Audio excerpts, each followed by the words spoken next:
MSM or some other party, and they formed UPC, and then they got independence. When we were faced with following dictatorships, the Idi Amin, Milton Obote, still Ugandans came together under Museveni and fought off the dictatorship. And yes, this dictatorship came back in a different shade with different ferocious energy. And yes, it's going to take all of us. It's going to take people from the opposition and yes, people from within the government to change this, to come up with a new mindset, to bury the old hatchets, to make sure we disassociate ourselves with the hatred that we did not start. I talk to people, even within the NRM, and these people all want change. But yes, many of them are scared what kind of change is going to come. Are they just going to be killed or be dragged into places of revenge, of activities of revenge? So once we come together as a country and agree which direction we want to take, we are going to make it. And yes, most importantly, with the opposition, we've had that problem. Change is costly.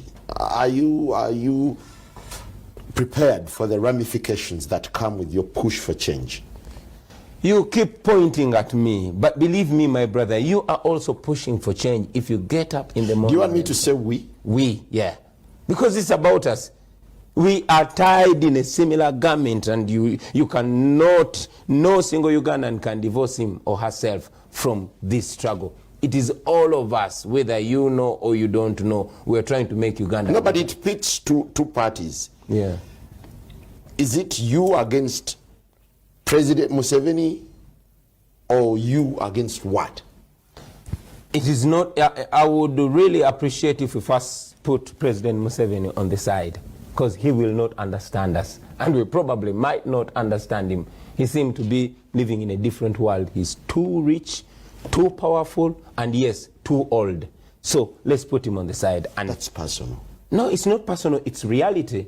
Did I lie in any of those? No, I did not lie. I repeat, he's too powerful, too rich, and too old. And maybe if I forget, he's too insulated from our realities. Let's not blame him. Let's put him on the side and then try to find a solution and say, okay, besides our president, who are we? We are a young nation. We are walking somewhere. We are stuck in this country. Long after President Museveni is gone, what do we want to do? Supposing if he falls dead tomorrow, are we just going to start stabbing each other? If you can hold it there, the Uganda that we want, I think should be our next point of discussion coming up after the break. Good morning. Because they're supposed to take extra caution. But anyway, it is sad that that happened, and I sympathize with the owners and with the people. Could this fit in the bigger picture of the decay that the country is going through? That today we have fake building materials, we have fake engineers all over the place, and no supervision.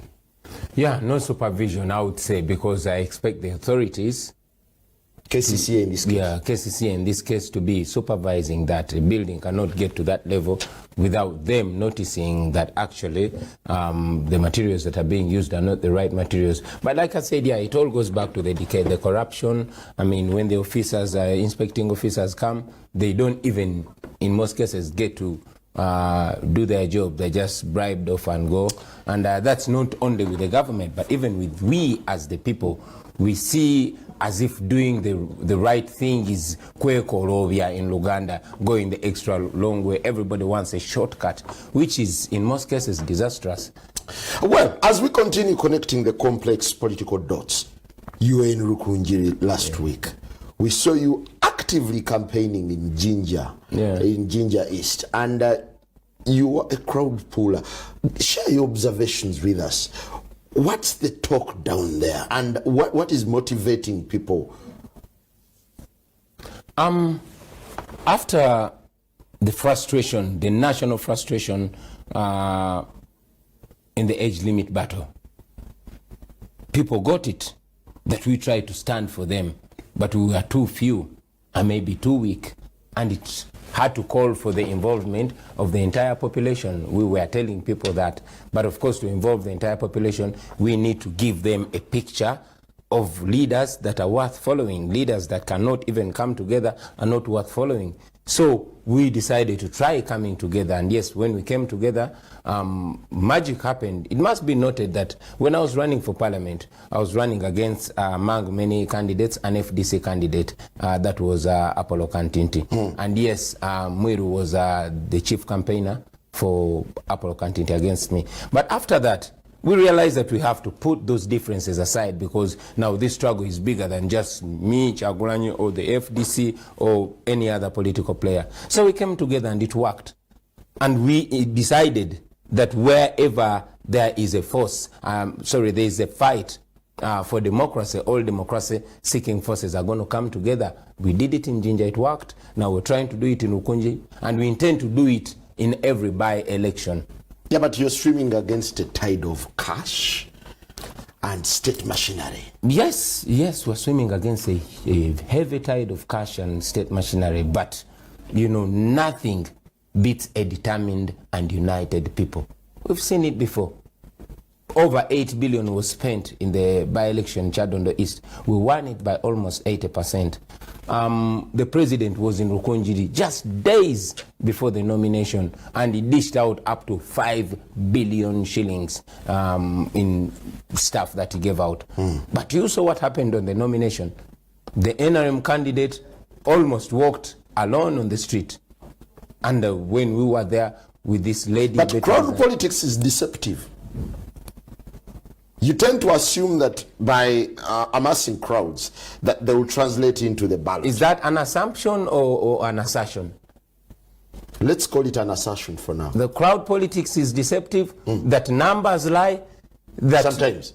But sometimes voters, numbers only lie when they are not organized, when they are not mobilized, and yes, when they are not directed. And most importantly, when they are not united. But when people are united and they agree to vote, they go and vote. The same thing was said about my election in Chadondo, that numbers lie. But these people, especially the young people, have their voting cards. And when they are told what to vote, when they are shown what is right and they understand, and they also explain to others, then the whole game changes. Numbers never lied in Chadondo. Numbers never lied in Jinja. Numbers will not lie in Rukunjiri.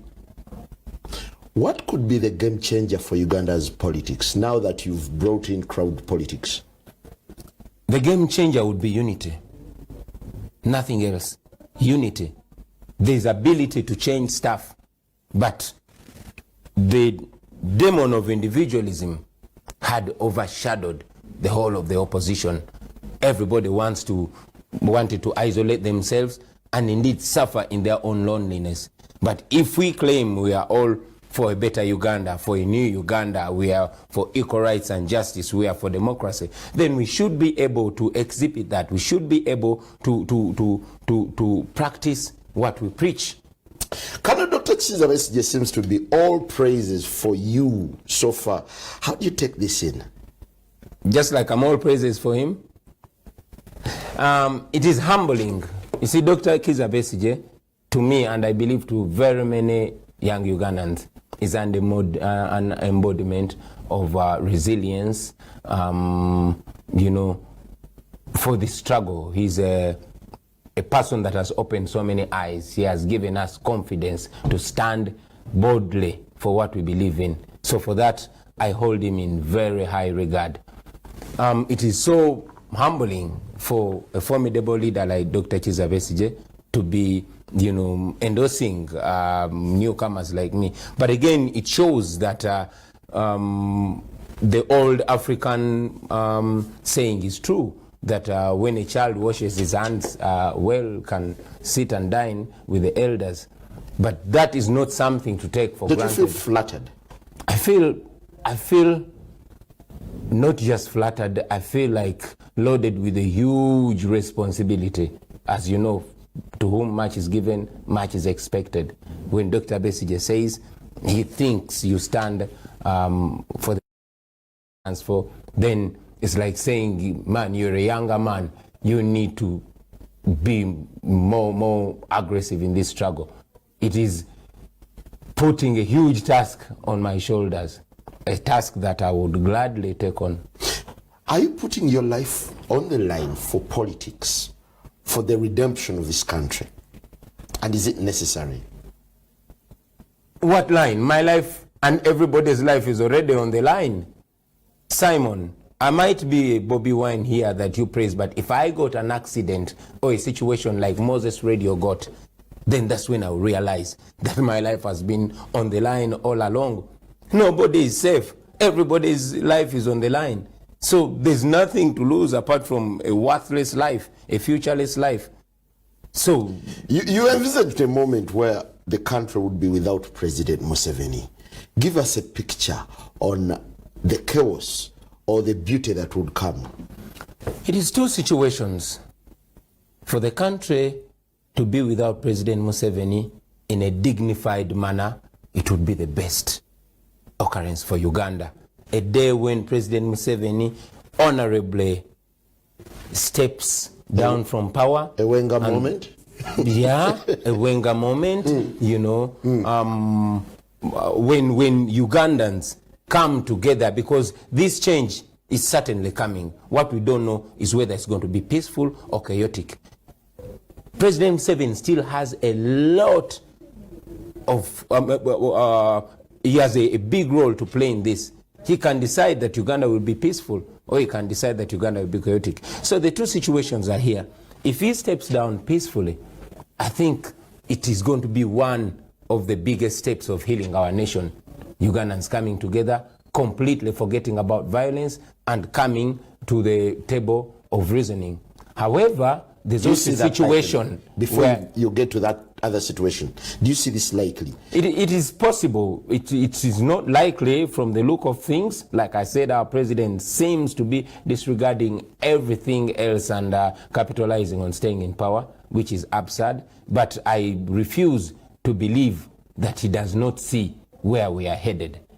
I know he's a very intelligent man, and I know that it is possible for him to see where this nation is headed. I know it is possible for him to see that his legacy is in danger, and it is possible for him to save his legacy, and yes, to save our country from the looming chaos, because people are indifferent. This country has never been divided as it is before. Tribalism is at the peak, you know, impunity is at the peak, and all those, but it can be saved. So that is situation one. Situation two, which is also likely, is that he would be forced out of power, either by people from within his party, like it was with Mugabe, or by Ugandans coming up, like it was in Tunisia, or it was in Egypt, and all these other countries.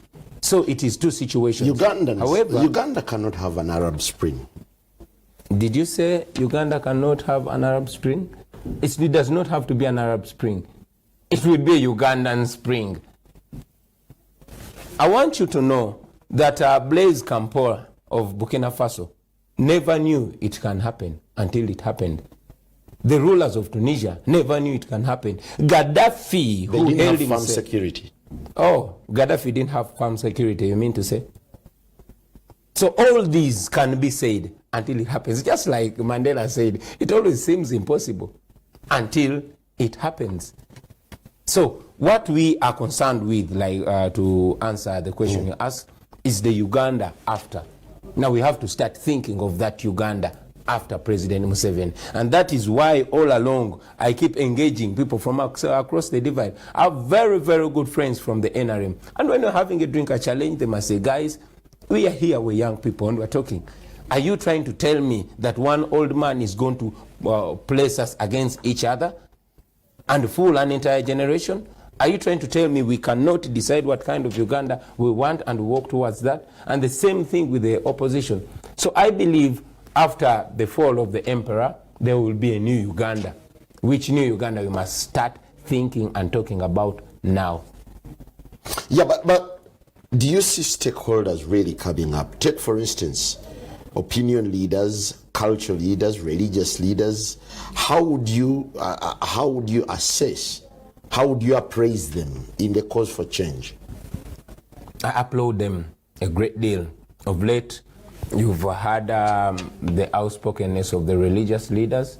They've come out and pronounced themselves on issues. The civil society, organizations have come out despite the crackdown on them. The students have spoken out. The politicians have spoken out from across the divide. Even members of the National Resistance Movement have spoken out. So leaders have spoken out. The writing is not just on the wall, it is on our faces. So, but then, they have spoken out, but the evils continue. Corruption continues. Greed for power continues. Nepotism is continuing. So what is checked? Or what would you say have been the successes that the persons who've spoken out have gathered? It is slow and small dots that keep adding. You must recognize that we are faced with a regime that has been in place for 32 years, going to 33. So it is deeply entrenched. This, you don't want me to call it enslavement, but I still will call it enslavement, has gone beyond physical. It is also mental. Many of our people don't even know they deserve better. There was a deliberate move to scrap teachings like political education, you know. Just some months back, the president instructed that his book is put in every school, but I've not seen the state deciding that the constitution of Uganda is going to be told in schools. So people don't even know their rights. It is just now that we see it important, not just to concentrate on we, the leaders and the politicians and the people that stand there, but we have realized that now the change has to come from bottom up, not from up bottom. Do you subscribe to the school of thought that argues that President Museveni is the problem the country is putting up with? If I could put it in better words, I would say President Museveni is the roadblock to democracy. Why? Because, you know, everything has been concentrated in the presidency. There is a fight in the taxi park, and the president wants to go there. There's a problem in the Ministry of Health, and the president wants to sort that. Issues of land, the president wants to do that. There's a nursery school that is being opened, the president is doing that. That makes him a responsive president. No, that makes him a dictatorial president. That makes him a president that disregards the leadership structure, a president that disregards and disempowers the institutions. So we need better. We need to break down the power structure again. We need to redistribute power to make sure we have people solving their problems at the basic level. But you wouldn't see the president as a dictator when the same president listens to the outcry of the people. Take, for instance, the recent radical changes that he made in the police force. And perhaps I would pick your opinion on this. Okay. We have a president that has been changing inspector generals of police, changing vice presidents, changing prime ministers, changing ministers, changing everybody that he can change apart from himself. You understand what I mean? We have a president that said, I mark his words, we are students of Musevenism and Musevenomics. We have grown up in his regime and we've listened to him religiously as our leader. It is so disappointing to hear a leader looking in every Ugandan's eyes on national TV and says we're here for a fundamental change, and says we're here for 4 years. 4 years later, he changes it, you know. And now recently he does not even want people to mention what he said. As if that's not enough. This is a leader that came on a national celebration and said, I'm not anybody's servant. Our constitution provides only for servant leadership. If you're not a servant, you're a dictator. It's only two sides. So he says, I'm not anybody's servant. I understand. Yes. Me? So if that is not a dictator, I beg you to educate me on what that person or such a character could be. Aren't you falling into the trap of politicians whose preoccupation is Museveni, Museveni, Museveni, without discussing policy? The president is policy, my dear. If we were following policy, we would follow the constitution. If we have somebody that is above the constitution, what do you call that? So we are here not to politicize. We are here to open Ugandans' eyes and tell them, yo, all of us are the same. We must not let nobody run us. We must not let an individual run us the wrong way. We must rub that in the eyes of Ugandans so that they understand. Otherwise, we would keep talking. I'm a member of parliament, but our parliament is more or less a talk show. Resolutions are going to be passed. They will not be respected. Laws are passed. They're not respected. Do you find a moment where you say that my presence in parliament is worthless? Yes and no. Why? Because much as I know that the parliament is more or less a rubber stamp, I know that it is the platform to push this cause. I know that I went to parliament to even encourage all these other people to get in parliament so that we change those numbers. And yes, I go to all by-elections. For the record, every time I go to those places to perform as an artist, I'm paid more than 10 million. But this time, I'm even spending my own money to see that we get more MPs, more like-minded MPs in that parliament. If we do that, we can maybe try to put some change there. So, would you then campaign for an NRM candidate if you found that person deserving? Yes, I would campaign for an NRM candidate if that person shares the same mind with me. If that person puts Uganda before NRM. Is there an NRM you admire who puts Uganda before NRM? Many of them. There's a guy like Theodore Sechikubo. There's a guy like Nsamba. Those are rebels. Those are... Well, call them rebels. Well, they are labeled rebels. They are labeled rebels because they rebel against what is wrong. And that's why I say not everybody in NRM is bad. It is just those who stand for what is wrong that I disagree with. I am not against NRM, and neither am I against the president. No, I am not. I used to be friends with him. I am friends with his son. I am friends with all these ministers. We are Ugandans. These are my brothers. Only that we disagree on certain things depending on the way we see them. And from my point of view, I think the country is being run down. Do you long for a moment where you would meet President Museveni and speak your mind to him? Yeah, it would be very nice to engage him in a private conversation. If it's for a one-on-one? Yeah, if it's not going to be politicized. You see, we've seen most of the people that meet the president, it is always turned against them deliberately by state propaganda machineries. But if it was to discuss Uganda, especially to discuss his retirement and to let him know that we are not against him, we don't hate him. Personally, I don't hate the president. He has done so much for this country that I feel he should not mess it up. There are so many stakeholders out there who've mooted the idea of a dialogue between between Colonel Dr. Kizza Besigye and President Museveni. Give me your thoughts on this.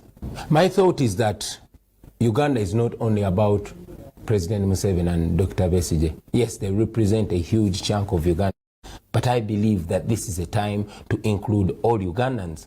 For example, I agree with President Museveni on a number of issues, and yes, I disagree with him on very many issues. I agree with Dr. Besigye on the majority of issues, but there are certain areas where I don't agree with him. Well, I don't want to delve into that now, but so it is with any other leader. So it's important to involve all Ugandans. Everybody is a stakeholder. We have civil society organizations. We have common citizens, like where I come from. For example, who represents the ghetto? Who represents guys like you? Who represents the free thinkers?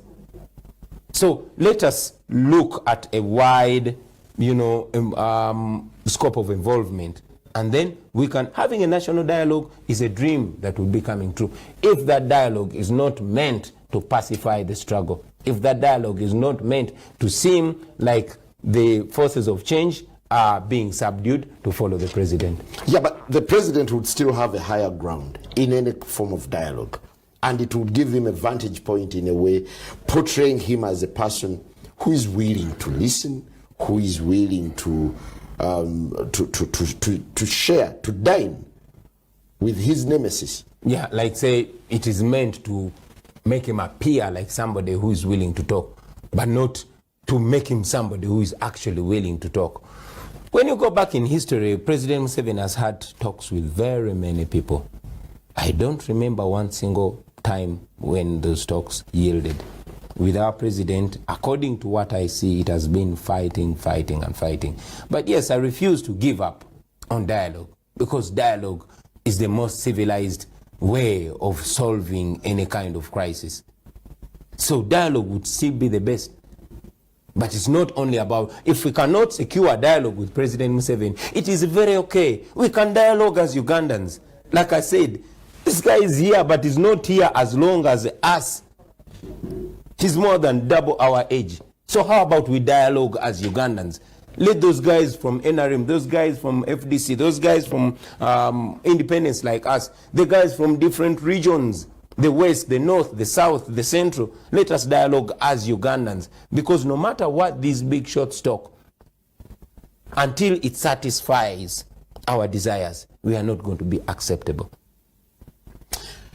As we sign out, you seem to be dedicating more time to upcountry, to activism, and not ceding time for the constituency.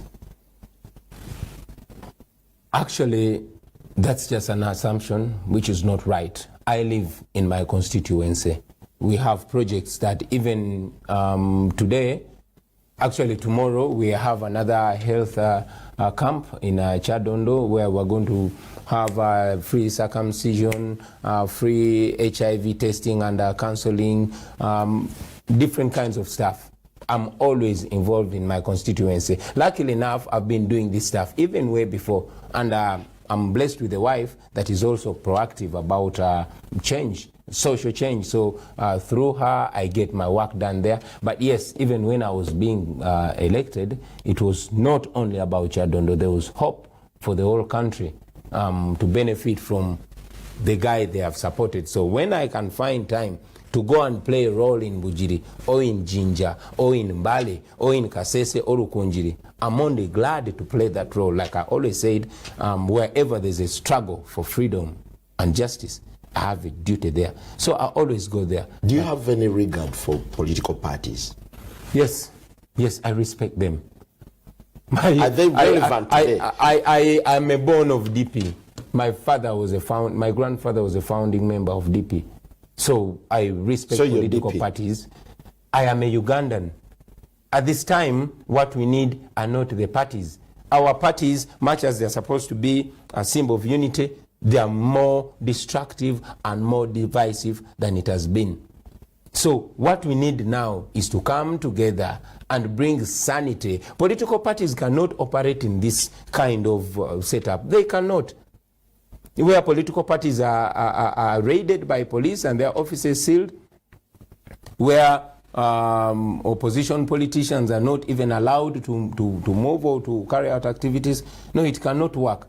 All these political parties have certain ideologies, but they are all for democracy. Political party means democracy. If NRM or FDC or DP is a political party, then it is basically about democracy, real democracy. Now that we don't have real democracy prevailing, we need to first restore that democracy so that our political parties make sense. Right now, our political parties do not make sense. They're just our identities. The final one. Someone tweeted asking, Bobi is asking for change, but he cannot leave the ghetto presidency. But I'm a member of parliament for Chadondo East. So did you give up the presidents of the ghetto? Certainly, but again, let us not fool our people. When they call you a ghetto priest, it's because of the way you live. Believe me, many ghetto presidents are in the making, but it's not about calling yourself that. It's about actually acting that. So sooner or later, you're going to say, young man doing exactly what I was doing in the ghetto. Are you relinquishing the presidency soon? Certainly, man, certainly. The Baganda say, the ghetto has more than just Bobi Wine. The ghetto has many young men and women. I was listening to music, and the young people that are coming out in music, making it so much. But again, it's not only about musicians. The next ghetto president could be a painter. He could be a builder. He could be a preacher. He could be a border rider. But for as long as he is an embodiment of the values that we believe in the ghetto, the values that are anchored on us working hard, not to leave the ghetto, but to make the ghetto a better place to live. How entrenched is the ghetto ideology? And would you sell the same concept elsewhere? Or ghetto should be ghetto in Kamwokya? No. Ghetto is just a mindset. Ghetto is just a mindset. And once we change that mindset, like we are trying to do, then we'll turn ghetto into a fashionable thing. Just like we turned bad boy into a fashionable thing. Ghetto can be fashionable. That's where talent comes from. That is where unity comes from. That's where real love comes from. That's where we enjoy Christmas. That's where brotherhood, real brotherhood exists. That is us. Honorable Robert. Because there's reality and there's a lie. What are we talking about in the first place? If you talk about raping an underage girl and you're giving reason, I am not even going to tolerate it. I want you to know that for me, when the army invaded the parliament, we were fighting to defend Article 102, but the army showed you that they can actually stage a coup and overthrow the whole constitution. So the whole constitution was overthrown because they violated every single aspect of it. We are not represented. The reality is that you people have been in power for 31 years and everything has gotten messed up according to what is on ground. And we seek a change. And the only avenue for that change is letting the law prevail, letting the supreme law prevail. And when we see you trying to twist that supreme law in your convenience, that's when we stand up to defend it. Just like you people stood up for you used arms. I really wonder why your generation expects our generation to take the same nonsense that you refused to take. Yes. Our generation has problems that needs solutions of our generation. We have 21st century problems that need 21st century solutions by 21st century people. But you are insisting that we must remain in the 20th century with the 20th century style. That is where we don't understand each other. Good. And if you could only be humble enough to dive into the reality and see what's happening, then I guess you will have a totally different. Good. Honorable Rukutana.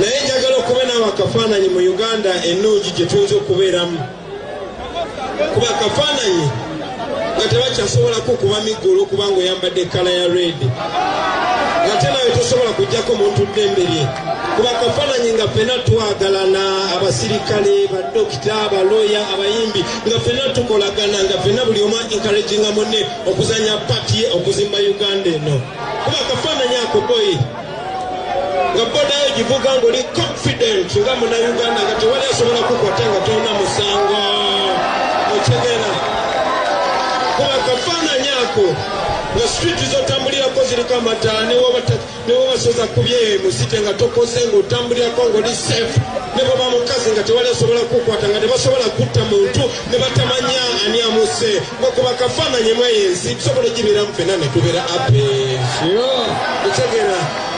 Ate n'okujjakipinga tetulina kuyomba, tulina akasuka bukasijinja. No, love your country, engage with everybody, let us use love. Martin Luther King yagamba, I have decided to stick with love because hate is too heavy to bear. Ekigero bukyayi bukitewanyo naye lagumane wewuka siba kiri baboyi kati kana kayimba nange kankabakubire mwana mmanye bwembeera ebyendowoozaamu.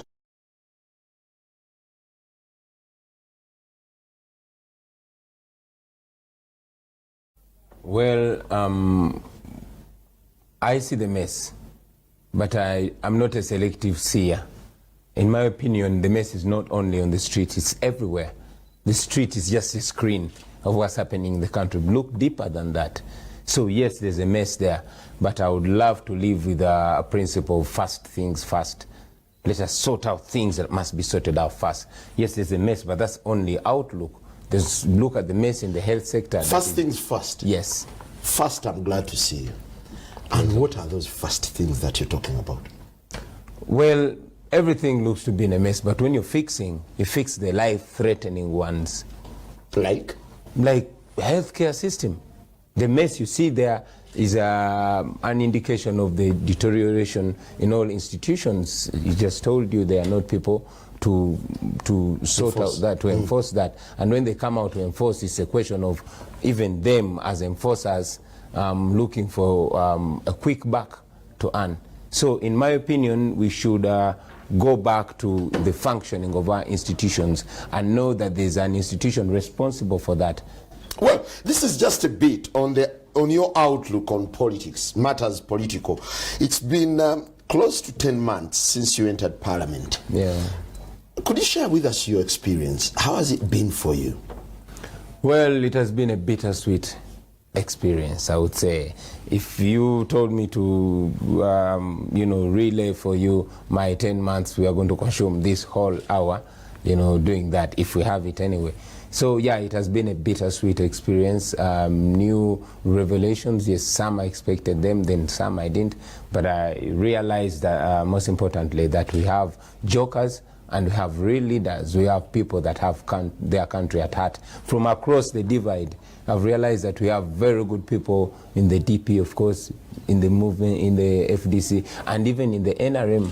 So I've discovered different things independently, but most importantly, that even amidst the political stagnation that we are facing, we have people that love their country, and those people are from across the divide. Well, you were quite pivotal in the in the age limit debate, yeah. And you got to the extent of going physical. Do you think, or do you feel the dust has settled since? This dust will never settle. We didn't get physical. They got physical on us. But like I said, that was just an indication of what's happening there. It only happened, the brutality only happened on the floor of Parliament. It only reflected what's been happening there. And of course, it reflected the total decay, if not death, of our institutions and the independence of the legislature. To me, it was the last nail on the democratic coffin. However, just like a seed, it has to die before it flourishes again. So yeah, that happened, but I'm still hopeful, very hopeful. What, in your opinion, has happened since you lost the battle? I wouldn't classify it as a lost battle, because we knew what the regime was capable of doing. We've been seeing it before. We knew that there were two sides. There was this dictatorship, and then there was this beautiful gentleman suit that was covering the dictatorship. The most important thing that we always wanted to do is to demystify that, is to unmask it, and that is what we successfully did. Today, no Ugandan is ignorant of the dictatorship that we are faced with, and that was not the case before the age limit situation. How would you gauge the mood around the country? You've traveled, we've seen you in Jinja, we've seen you in Masaka, we've seen you places. We saw you just last week in Rukungiri. What's the mood like in the country? In the beginning, the mood was a resigning mood because people were frustrated. Then we had an indifferent mood because people seemed not to know what's happening. Remember, for the first time we had come together, and then people's hopes had been deflated. But I would say that following the unmasking of the situation and people really knowing what they're faced with, it is hopeful because now people are getting up. They're taking it in their own hands. What happened in Jinja, you saw it. What is happening in Rukungiri, you saw it. It was not only for the population, but even for the leaders. It further showed us that without unity, we are not anything. And it taught us that with unity, once the forces, the democracy-seeking forces come together, dictators shake and tremble. You've, over the past 10 months, proved to be a political force to reckon with. And there's actually been that discussion around a third force emerging. Do you think you're the face of a third force? That mysterious third face? We are not the third force. We are the force. I repeat, we are not the third force. We are the force. And I would like to put this clear. It's not about me. You say I have been a pivotal in this, yes. But I'm only rallying point, you see.